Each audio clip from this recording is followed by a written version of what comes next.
Hi, my name is Nick from Gearheads Auto. We're here today taking a look at a wheelchair van. We had a good long-time customer call us, quite upset. Her husband's been in a wheelchair for years, and they've got this wheelchair van. It was in for service on the wheelchair lift, and the company told them the van was no good, it needed replaced, it was dangerous. And we told her, well, bring it up, have it towed up, we'll look at it and we'll see what we can figure out. What had happened with this van is it rusted so bad in the rear that the suspension literally ripped away from the car, causing the rear wheel to basically move all over the place. And it literally was unsafe to drive.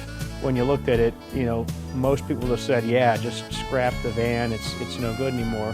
That just wasn't going to work for them. It wasn't feasible to buy a new van.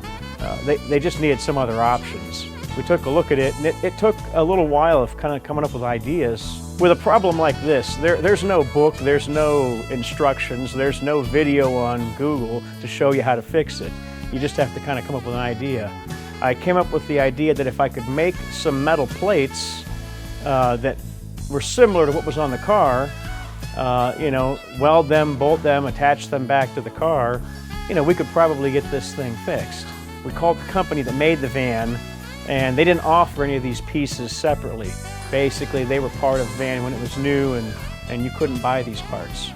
I made a sketch of what I thought I needed, and it was a pretty intricate piece of metal, and it would be way too hard or time-consuming to cut out by hand, so I thought if I could get an engineering drawing, I could have a shop cut out on a laser table or water jet.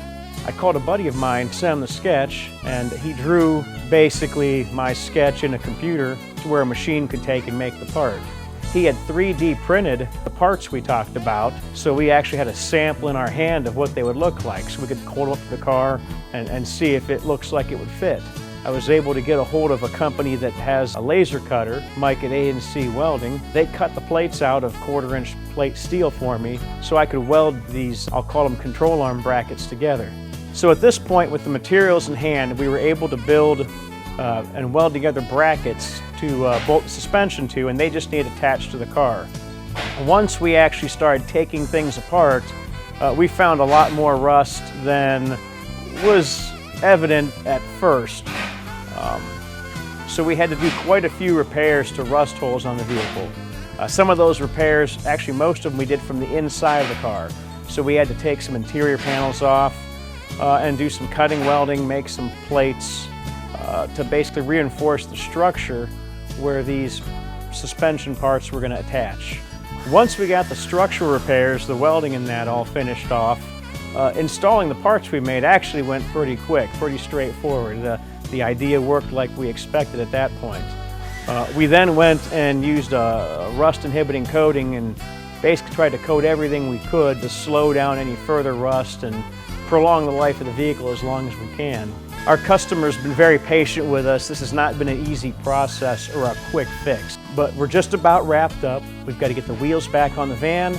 We've already done some extra rust proofing and treatment, and I know they're excited to get the car back. We're also excited to get it back to them.